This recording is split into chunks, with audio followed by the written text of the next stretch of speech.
Hello বন্ধুরা, কেমন আছেন সবাই? আশা করি সবাই ভালো আছেন। আজকে আবারও চলে এলাম নতুন একটি মুভি নিয়ে। এই মুভিটির নাম হচ্ছে টিথ। এই মুভিটিতে এমন একটি মেয়ের কাহিনী দেখবো, যে মেয়েটির গোপন জায়গায় দাঁত ছিল, আর কোনো ছেলে যদি তার সাথে খারাপ কোনো কিছু করার চেষ্টা করত, তাহলে সেই মেয়েটি সেই দাঁত দিয়ে সেই ছেলেটির গোপনাঙ্গ কেটে দিত। তো যাই হোক, চলুন বন্ধুরা শুরু করা যাক আমাদের আজকের মুভি এক্সপ্লেনেশন।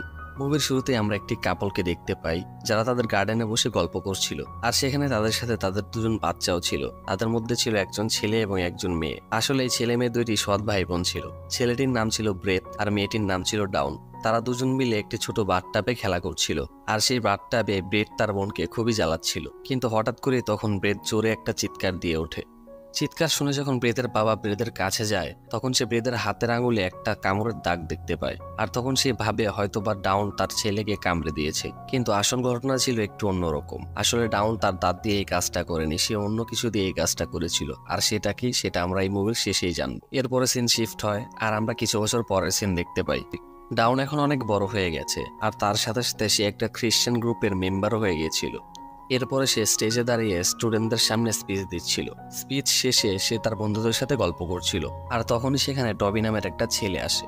ডাউন টবিকে দেখার সাথে সাথেই টবির প্রেমে পড়ে যায়। এরপরে ডাউন বাড়িতে চলে আসে। এরপর আমরা দেখতে পারি যে ডাউনের মা সবসময় অসুস্থ থাকে। বাড়িতে ডাউনের ভাই ব্রেডও থাকে, আর সেও এখন অনেক বড় হয়ে গেছিল। কিন্তু বড় হয়েও সে একদমই পাল্টায়নি। সে আগের মতোই ডাউনকে খুবই বিরক্ত করত, আর সেই জন্যই ডাউন তার ভাইকে একদমই সহ্য করতে পারতো না। এর পরের দিন ডাউন তার কলেজে যায়। ক্লাসে টিচার মেয়েদের গোপনাঙ্গ বিষয়ে আলোচনা করছিল, কিন্তু বইয়ের মধ্যে মেয়েদের গোপনাঙ্গর যে ছবিটা ছিল সেটা একটা স্টিকার দিয়ে ঢাকা ছিল।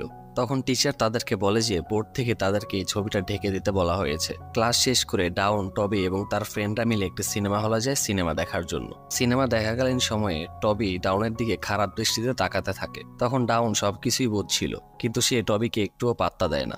সিনেমা দেখা শেষে তারা সকলে মিলে একটি লেকের কাছে ঘোরাফেরা করতে যায়। সেখানে গিয়ে টবি এবং ডাউন তাদের ফ্রেন্ডদের কাছ থেকে আলাদা হয়ে একা একা একটি নির্জন জায়গায় গল্প করতে শুরু করে। তখন ডাউন টবিকে তার বিষয়ে সবকিছুই বলে, কিন্তু টবি ডাউনের কোনো কথাই বিশ্বাস করছিল না। সে ভাবছিল যে ডাউন সবকিছু বানিয়ে বানিয়ে বলছে। কিন্তু ডাউনের যাতে মন খারাপ না হয়, তাই টবি ডাউনের সব কথাতেই একমত পোষণ করছিল। অপরদিকে আমরা দেখতে পাই যে ডাউনের ভাই মানে ব্রেথ, যে তার গার্লফ্রেন্ডকে বাড়িতে নিয়ে এসেছিল, যেখানে ব্রেথের গার্লফ্রেন্ড ব্রেথকে তার কাটা আঙুলটার ব্যাপারে জিজ্ঞেস করে। আর তখন ব্রেথ তার গার্লফ্রেন্ডকে সমস্ত কথা খুলে বলে যে কিভাবে তার আঙুলটা ছোটবেলায় কেটে গিয়েছিল। এরপর সেখানে তারা তাদের মতো এনজয় করতে থাকে। এরপরে আমরা দেখি যে ডাউন বাড়িতে ফিরে এসেছে, আর সে বিছানাতে শুয়ে শুয়ে টবের কথা চিন্তা করছিল। সে এটা ভাবতে থাকে যে তার এবং টবের ভবিষ্যতের দিনগুলো কেমন হবে। কিন্তু হঠাৎই সে ভাবনা চিন্তার মাঝখানে হঠাৎ একটি অদ্ভুত দেখতে জিনিস তার চোখের সামনে চলে আসে, আর সে খুবই ঘাবড়ে যায়। এর পরের দিন সকালে ডাউন টবিকে কল করে, আর সে টবিকে বলে যে আমাদের সম্পর্কটা এখানেই শেষ করা উচিত। আমাদের এই সম্পর্কটা আর সামনের দিকে এগিয়ে নিয়ে যাওয়া উচিত নয়, কারণ আমাদের সম্পর্কটা এখন আর বন্ধুত্বের মধ্যেই সীমাবদ্ধতা নয়। আমরা একে অপরের প্রতি অনেক আকর্ষিত হতে শুরু করেছি। এর পরের দিন ডাউন আবারও টবিকে কল করে, আর সেই লেকের ধারে ডাকে দেখা করার জন্য। এরপরে তারা দুজন মিলে সেই লেকের পানিতে গোসল করে এবং আরো অনেক মজাই করে। তারা সেই লেকের পানিতে সাঁতার কাটতে কাটতে একটি গুহার কাছে চলে যায়। সেই গুহার কাছে গিয়ে তারা দুজন একে অপরের সাথে কথা বলতে শুরু করে। সেখানে টবি ডাউনকে এই অবস্থায় দেখে সে আর নিজেকে কন্ট্রোলে রাখতে পারছিল না, আর সে সেখানেই ডাউনের সাথে ইন্টিমেট হতে যাচ্ছিল। কিন্তু ডাউনের এইসব কিছুই ভালো লাগছিল না, আর সেই জন্য সে টবিকে বারবার বাধা দিচ্ছিল। তখন টবি ডাউনকে বলে যে কোনো সমস্যা নেই, চিন্তা করো না, আমাদের মধ্যে এসব কিছু হলেও তুমি সবসময় আমার কাছে প্রিয়ই থাকবে, আর আমি তোমাকে ঠিক আগের মতোই ভালোবাসবো। এটা বলে টবি সেখানে খুবই হিংস্র হয়ে পড়ে, আর সে ডাউনের উপর ঝাপটে পড়ে। টবির এমন হিংস্রতা দেখে ডাউন সেখানে খুবই ভয় পেয়ে যায়, আর ভয়ের চোটে সে সেখানে অজ্ঞান হয়ে যায়। টবি তখন চিন্তা করে এটাই সুযোগ, এখনই যা করার করতে হবে। ঠিক সেই সময়ই ডাউন সেখানে জেগে ওঠে, আর সে যখন দেখে যে টবি তার সাথে এইসব কিছু করছে, সে টবিকে আটকানোর চেষ্টা করে, কিন্তু টবি তার কোনো কথাই শোনে না। একটু পর হঠাৎ করে টবি জোরে একটা চিৎকার দিয়ে ওঠে, আর সে লেকের পানিতে পড়ে যায়। তখন ডাউন সেখানে দেখতে পায় যে টবির গোপনাঙ্গটা সেখানে কেটে পড়ে রয়েছে, আর এটা দেখে সে সেখানে খুবই ভয় পেয়ে যায়। আর সে টবিকে অনেক জোরে জোরে ডাকতে থাকে, কিন্তু টবির কোনো আওয়াজই আসছিল না। তাই ডাউন সেখানে বসে বসে কাঁদতে থাকে। এরপরে ডাউন আর কিছু ভেবে না পেয়ে সে বাড়িতে চলে আসে। পরের দিন যখন ডাউন তার কলেজে যায়, সে স্কুলে সবার সামনে দাঁড়িয়ে স্পিচও দিতে পারছিল না, কারণ সে খুবই ভয় পেয়েছিল। অপরদিকে কলেজের সমস্ত স্টুডেন্টরা মিলে পার্টি করছিল, কিন্তু ডাউন এক জায়গায় মন খারাপ করে চুপচাপ বসেছিল। আর ঠিক সেই সময় সেখানে রেহান নামের একটি ছেলে আসে। আসলে রেহান ডাউনের কলেজেই পড়তো। সেখানে ডাউন রেহানকে বলে যে তুমি আমাকে আমার বাড়িতে ড্রপ করে দিতে পারবে। তখন রেহান রাজি হয়ে যায়। আসলে রেহান আগে থেকেই ডাউনকে খুবই পছন্দ করত, কিন্তু ডাউন রেহানকে কোনো পাত্তাই দিত না। এরপর ডাউন আবারও সে লেকের কাছে যায়। সেখানে গিয়ে সে টবির প্রাইভেট পার্টটা দেখতে পায়, যেটার অবস্থা খুবই খারাপ ছিল। এটা দেখে ডাউন আবারও সেখানে ভয় পেয়ে বাড়ি ফিরে আসে। এরপরে সে তার বইয়ের উপর থেকে সেই স্টিকারটা সরিয়ে মেয়েদের গোপনাঙ্গটা ভালো করে দেখে। তারপরে সে নেটে সার্চ করে মেয়েদের গোপনাঙ্গ সম্পর্কে অনেক কিছু জানার চেষ্টা করে। আর সে এটা জানতে পারে যে অনেক বছর আগে কিছু কিছু মেয়েদের গোপনাঙ্গে দাঁত থাকতো। আর এটা দেখে সে ভাবতে পারে তার হয়তো বা এই ধরনেরই কোনো সমস্যা আছে। তাই ডাউন একটা ডাক্তারের কাছে যায় চেক আপ করানোর জন্য। সেখানে ডাক্তার তাকে জিজ্ঞেস করে যে কি সমস্যা হয়েছে, কিন্তু ডাউন সেখানে ডাক্তারকে বলে যে আমি শুধুমাত্র নর্মাল চেক আপের জন্য এসেছি। ডাক্তার যখন ডাউনের চেক আপ করছিল তখন ডাউনের খুবই অস্বস্তি ফিল হচ্ছিল, তাই সে ডাক্তারকে থামানোর চেষ্টা করে। কিন্তু হঠাৎ করে সেখানে ডাক্তার জোরে চিৎকার দিয়ে ওঠে। আসলে ডাউন তার গোপনাঙ্গ দিয়ে সেই ডাক্তারের আঙুলগুলো কেটে দিয়েছিল। এটা দেখে ডাউন সেখানে খুবই ভয় পেয়ে যায়, আর সে সেখান থেকে চলে যায়।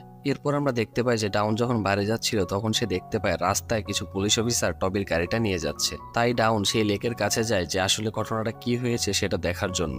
তখন সে দেখতে পায় যে পুলিশটা টবির লাশ লেকের পানি থেকে তুলে নিয়েছে। এটা দেখেই ডাউন সেখান থেকে বাড়ি চলে আসে। আর তখন সে দেখতে পায় যে তার মা নিচে পড়েছিল, কিন্তু তার সৎ ভাই ব্রেট এটাতে কোনো কিছুই আগ্রহ দেখাচ্ছিল না। সে তার মায়ের কোনো চিন্তাই করতো না, সে তার গার্লফ্রেন্ডের সাথে রুমে মস্তি করছিল। এরপরে ডাউন তার মাকে নিয়ে হসপিটালে যায়। ডাউন খুবই ক্লান্ত ছিল, তাই ডাউনের বাবা তাকে বাড়িতে যেতে বলে। কিন্তু বাড়িতে এসেও ডাউন শান্তি পাচ্ছিল না, কারণ ব্রেট এবং তার গার্লফ্রেন্ড পাশের রুমে খুবই জোরে জোরে আনন্দ করছিল এবং কথা বলছিল। তাই সে খুবই বিরক্ত হয়ে সেখান থেকে রেহানের বাড়িতে চলে যায়। সেখানে গিয়ে ডাউন রেহানকে তার প্রবলেমের কথাগুলো বলতে থাকে, আর সে কান্না করতে থাকে।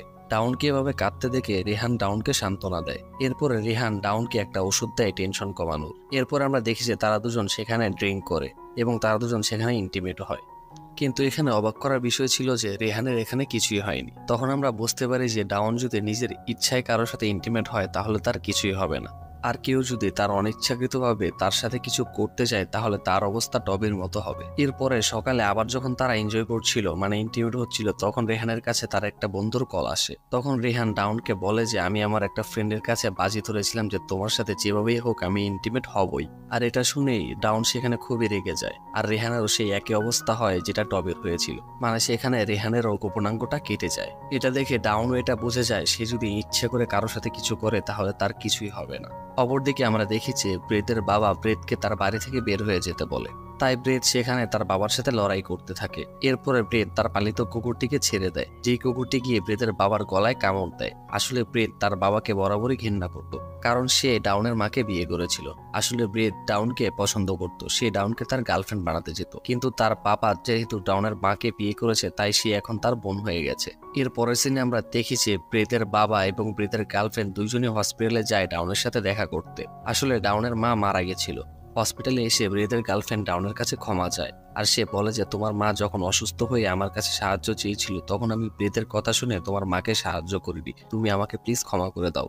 এটা শুনে ডাউন খুবই রেগে যায়, আর সে বাড়ি ফিরে আসে। বাড়ি ফিরে এসে সে তার মায়ের উপর হওয়া অন্যায়ের প্রতিশোধ নেওয়ার জন্য ব্রেদকে উত্তেজিত করতে থাকে। আর ডাউনের ইশারা পেয়ে ব্রেদ যখন ডাউনের সাথে ইন্টিমেট হওয়ার চেষ্টা করে ঠিক তখনই ব্রেদেরও হাল ঠিক টবের মতোই হয়, তারও গোপনাঙ্গ সেখানে কেটে যায়। আর আমরা দেখতে পাই যে সেখানে ব্রেদের কুকুরটি এসে ব্রেদের সেই গোপনাঙ্গটা খেয়ে ফেলে। এরপরে ডাউন সেখানে ব্রেদকে ওই অবস্থাতে রেখে সেখান থেকে চলে যায়, যেমনটা ব্রেদ ডাউনের মায়ের সাথে করেছিল।